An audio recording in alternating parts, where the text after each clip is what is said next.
Dobar večer, dobrodošli u Newsflash Glas Amerike na hrvatskom jeziku.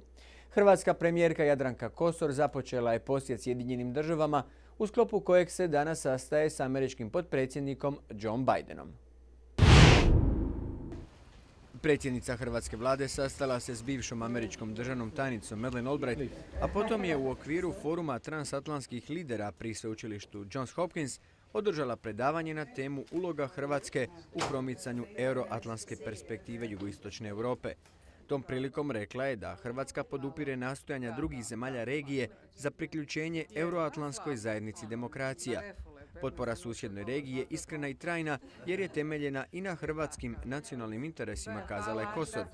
Hrvatska premijerka se u poslijepodnevnim satima sastaje s američkim potpredsjednikom Joe Bidenom, a održat će i niz sastanaka s članovima američkog kongresa.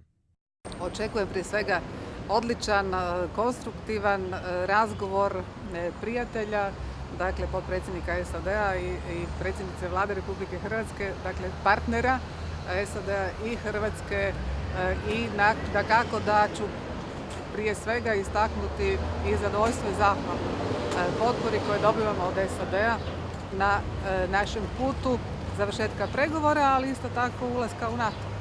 Tako da očekujem uistinu jedan dobar, konstruktivan razgovor gdje ću ja posebno istaknuti i želju da jačamo gospodarsku suradnju. Sjeverna Koreja zaprijetila je vojnom akcijom ukoliko Južna Koreja uđe u njene vode uz zapadnu obalu Korejskog poluotoka. Dvije zemlje u napetim su odnosima oko pomorske granice u Žutom moru, koje je bilo poprište torpednog napada na južnokorejski brod u ožujku. Ekipa međunarodnih istražitelja prošlog je tjedna zaključila da je brod potopila sjevernokorejska podmornica, no Pyongyang odbacuje takvu optužbu. Američko ministarstvo obrane objavilo je da će s južnokorejskom vojskom održati dvije pomorske vojne vježbe u bliskoj budućnosti. Na kraju dvodnevnih razgovora u Kini američka državna tajnica Hillary Clinton izjavila je da će u nadolazećim danima Sjedinjene države raditi s Kinom i međunarodnom zajednicom kako bi se dogovorio učinkovit i prikladan odgovor na navodno sjevernokorejsko potapanje južnokorejskog broda. Nafta iz podmorja Meksičkog zaljeva izbija već 36. dana. Kompanija British Petroleum sutra će ponovno pokušati zaustaviti njeno curenje. Neki već kažu da je za predsjednika Obamu ova ekološka katastrofa te spora reakcija na nju isto što je uragan Katrina bio za njegovog prethodnika Georgea Busha. Američki čelnik ustraje da se na krizu odgovara s maksimalnim angažmanom. Neumorno ćemo raditi i činiti sve što možemo kako bismo pomogli lokalnim zajednicama i svima čija je svakodnevnica dovedena u pitanje, rekao je američki predsjednik. Naftna mrlja sada je narasla na površinu istovjetnu saveznim državama Maryland i Delaware zajedno, te se i dalje širi.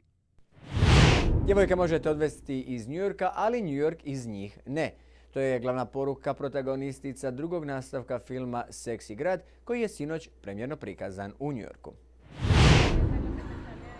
U New Yorku sinoć nije manjkalo uzbuđenja i brojni fanovi okupili su se kako bi vidjeli svoje idole.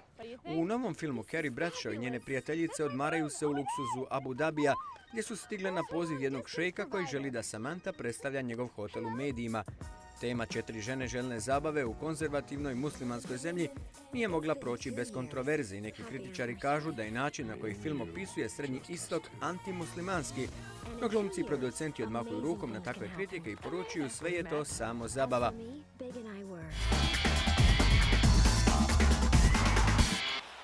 NBA. Orlando Magic za sada izbjegao ispadanje iz doigravanja sinoćnjom pobjedom u Bostonu protiv Celticsa, no njihova sudbina visila je o koncu. Premda su vodili veći dio utakmice, igrači Magica našli su se na rubu poraza, no na njihovu sreću odlični Paul Pierce, koji je sinoć ubacio 32 poena, izgubio je loptu na samom kraju što je značilo produžetak.